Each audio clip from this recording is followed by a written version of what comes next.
kali ini kita hanya melanjutkan saja. Dan nanti saya akan kasih kalian video.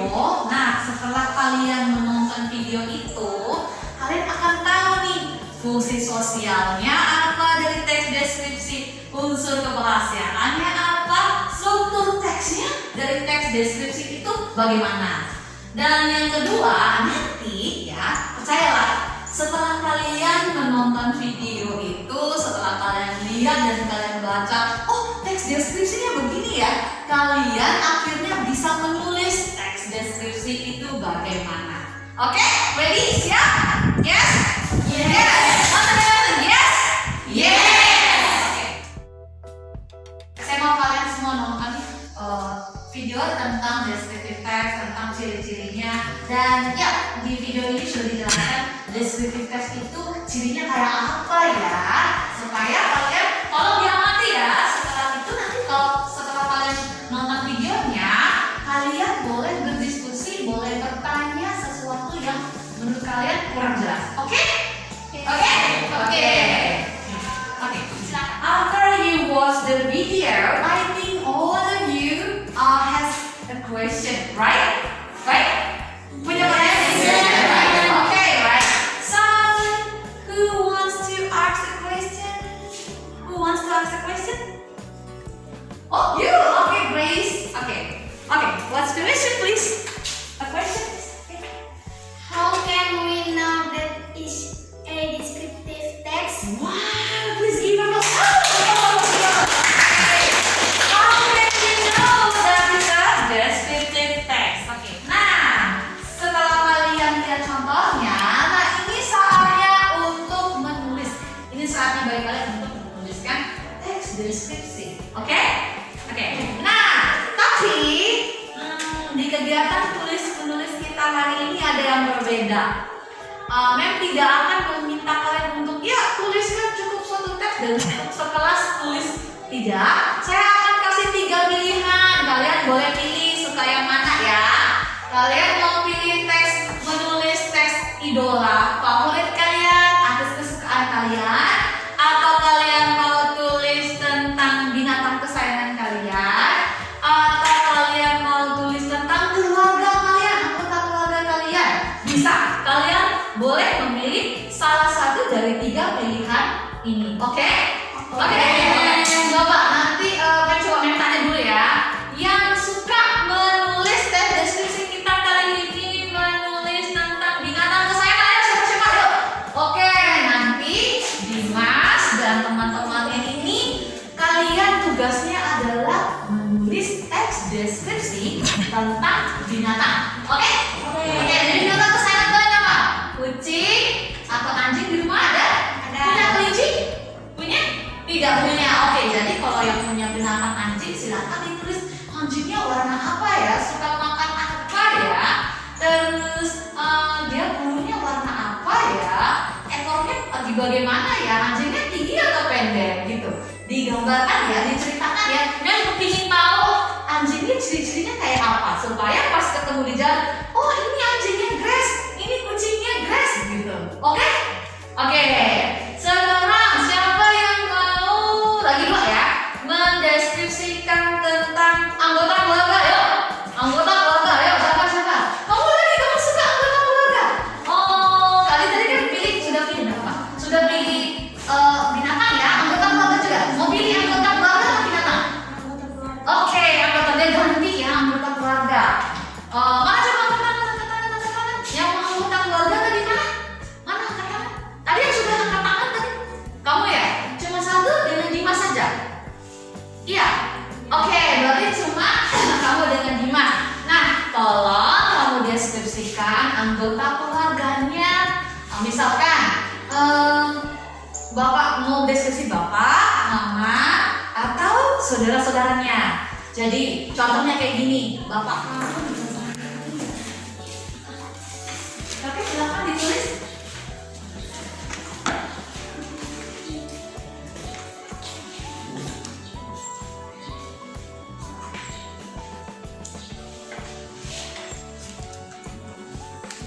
Nanti kalau ada pertanyaan panggil Mem gitu ya. Oke, finish.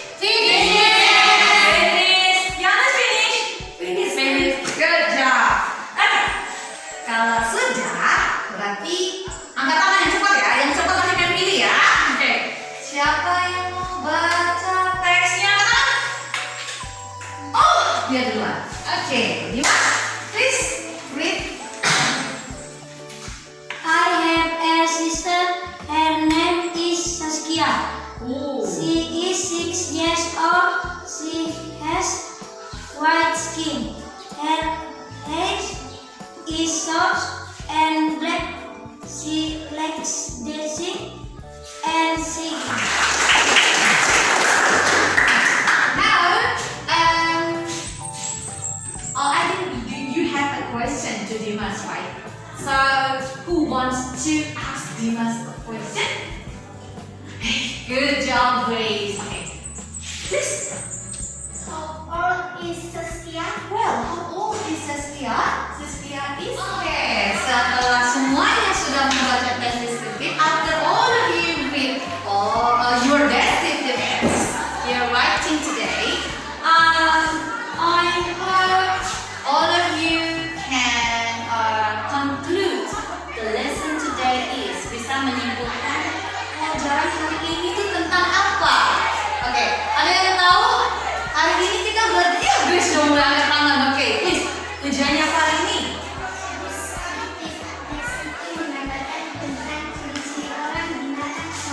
Iya, Grace bilang diskusi itu. Nah, setelah kalian diskusi hari ini, saya yakin kalian punya pengalaman ya. Mungkin ada yang kesal sama temannya, mungkin ada yang marah, ada yang senang. Nah, mau kalian tulis di, nah ini yang sudah membagi tadi. Ini, iya, di situ ada pertanyaan-pertanyaan ya. Bagaimana suasana diskusi kelompok hari ini? Ayo, kamu rasa diskusinya bagaimana ini? Menyenangkan nggak? Bikin kamu sedih atau bikin kamu senang? Ditulis di situ ya, di kertas ini ya. Terus ditulis ya. Coba bagaimana situasi hari ini? Nah, jangan setiap ini beda-beda, jangan sama gitu. Perasaannya bagaimana? Ditulis ya di situ. Coba ditulis. Ayo, diskusinya bagaimana? Nah, yang nomor 2 itu, nah, apakah hari ini diskusinya menyenangkan? Kenapa? Kalau menyenangkan, kenapa? Kalau tidak menyenangkan, ya kenapa? Diceritakan sama Mem. Mungkin temannya terlalu cerewet, mungkin temannya tidak mau mendengarkan pendapat kamu. Oke, silakan. Terus, hal apa yang kalian dapatkan hari ini? Oke. Setelah diskusi ini, kira-kira apa yang kamu dapatkan dari diskusi kali ini? Kamu belajar tentang apa? Oke, sudah? Oke, now we are in the last session. Pelajaran kita hari ini sangat menyenangkan ya. Kalian juga luar biasa hari ini, kerjasamanya bagus.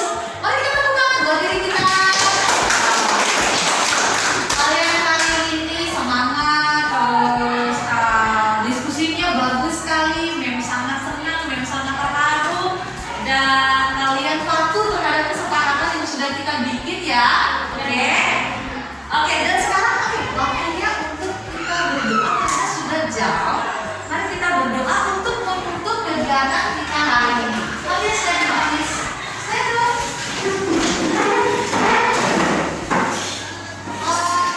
Let us pray. Finish. Thank you. Okay. Thank you. I think that's all for today. See you at next meeting. Bye-bye. Bye. Assalamualaikum, salam sejahtera. Nama saya Irmina CH Pranatalia Nonandale.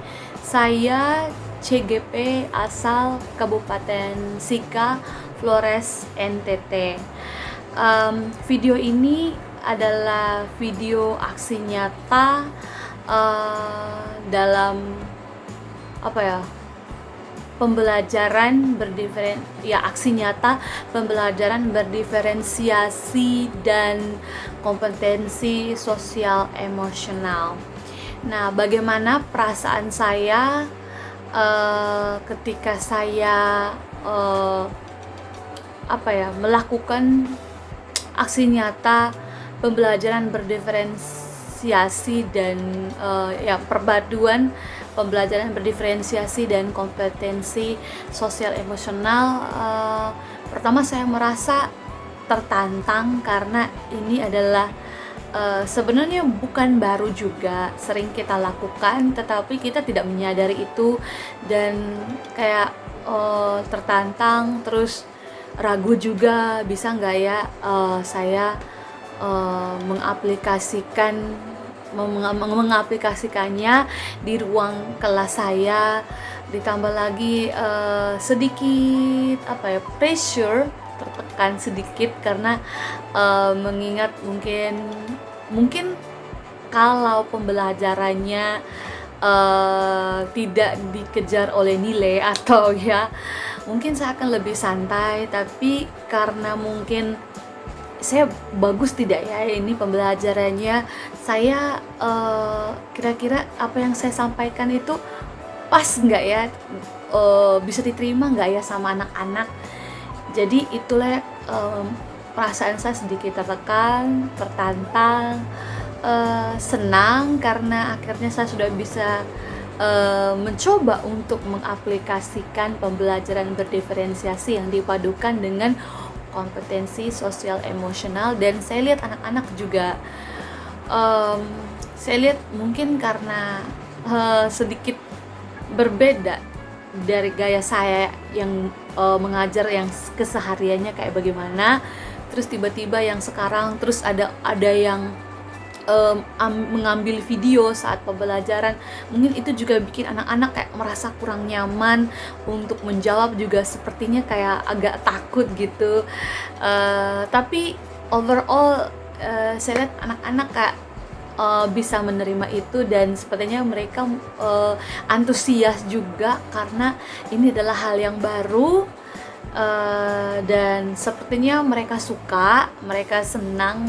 Itu karena ketika selesai pembelajaran ada beberapa anak yang datang dan mengatakan bahwa kayaknya asik nih mem, jadi mereka panggil saya dengan mem, mereka katakan kayaknya asik. Hal apa yang saya dapat dalam pembelajaran selama ini adalah di pemahaman saya bahwa pembelajaran berdiferensiasi itu sepertinya sangat menyenangkan karena sangat berfokus pada anak-anak, lebih berfokus pada proses produk, maksudnya kayak lebih berpihak pada anak-anak maunya apa, kita lebih memikirkan kebebasan mereka dalam memilih apa yang mereka suka, kalau produk-produk mana yang mereka suka, proses-proses mana yang mereka suka. Karena memang seperti di awal saya mengikuti pendidikan guru penggerak, saya mulai menyadari bahwa pendidikan atau pembelajaran yang tujuan utama dari sebuah pembelajaran itu adalah anak didik kita, bukan nilai, bukan sesuatu yang ini menurut apa yang saya tangkap. Dan pembelajaran berdiferensiasi ini jadi salah satu hal yang tepat lah untuk anak-anak yang lebih merdeka belajar, mereka lebih bebas memilih apa yang mereka suka, karena sesuatu yang disukai akan lebih bermakna, akan lebih mudah diingat. Ditambah lagi dengan kompetensi sosial emosional yang lebih mengedepankan, yang lebih berfokus pada rasa bahagia, lebih perasaan mereka tuh kita lebih hargai perasaan mereka, kita lebih apapun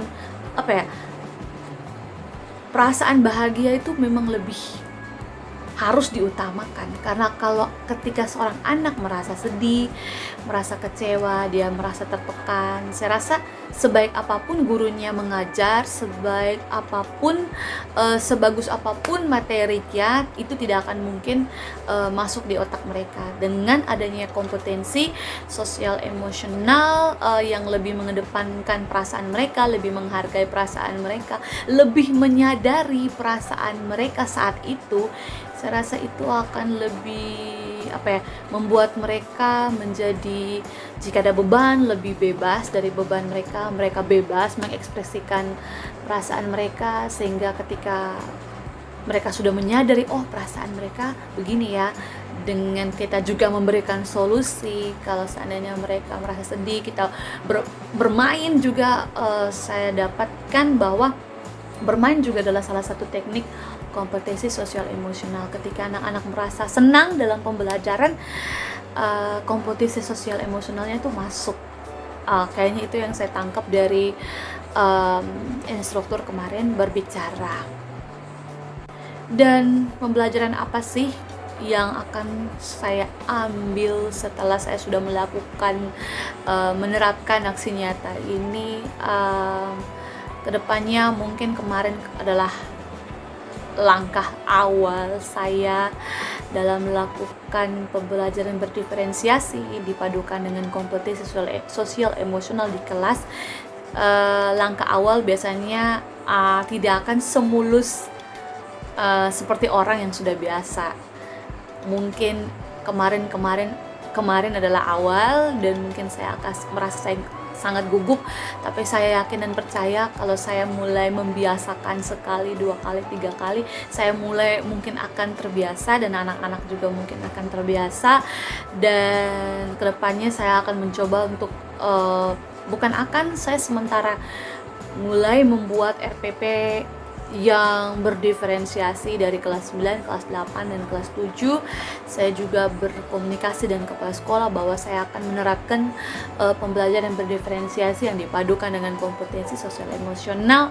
Dan ya, sampai dengan di titik yang sekarang ini, saya berterima kasih kepada fasilitator saya, kepada instruktur, kepada pendamping saya yang selalu memberikan informasi, memberikan dukungan, apa yang saya tidak tahu dibantu, dan selalu mengingatkan saya dan selalu mengarahkan saya untuk menjadi seorang guru yang berfilosofi Ki Hajar Dewantara, yang selalu mengedepankan anak-anak. Dan saya sangat beruntung saya bisa berada di titik ini. Saya sangat beruntung bisa menjadi salah satu CGP, dan memang cita-cita saya selalu ingin, kebetulan bahwa di daerah kami itu banyak orang tua yang mungkin kurang merasa bahwa pendidikan itu penting. Terus kebanyakan anak-anak putus sekolah mungkin karena kurang nyaman dengan pendidikan, dan saya merasa setelah saya mendapatkan pendidikan, terutama di modul sekarang ini tentang pembelajaran berdiferensiasi, saya ingin membuat anak-anak merasa betah di sekolah, merasa senang di sekolah, tidak tertekan lagi di sekolah, membuat sekolah itu senyaman-nyamannya untuk anak-anak, sehingga anak-anak menjadi lebih betah. Orang tua pun mulai menyadari bahwa pendidikan itu begitu penting, dan mereka akhirnya mempercayakan anak mereka untuk selalu kami didik dan kami bimbing. Dan saya sekali lagi mengucapkan terima kasih, dan saya akan tetap belajar terus ke depannya. Dan saya rasa video saya tentang kegiatan pembelajaran berdiferensiasi dari awal dan yang terakhir adalah refleksi sampai di sini. Terima kasih sudah menonton. Saya Irmina Kristalina Pranatalia Nunandale, CGP asal Kabupaten Sika, Flores, NTT, mengucapkan terima kasih banyak, dan sampai jumpa. Mudah-mudahan saya akan buat video lagi. Sampai jumpa di video selanjutnya. Bye.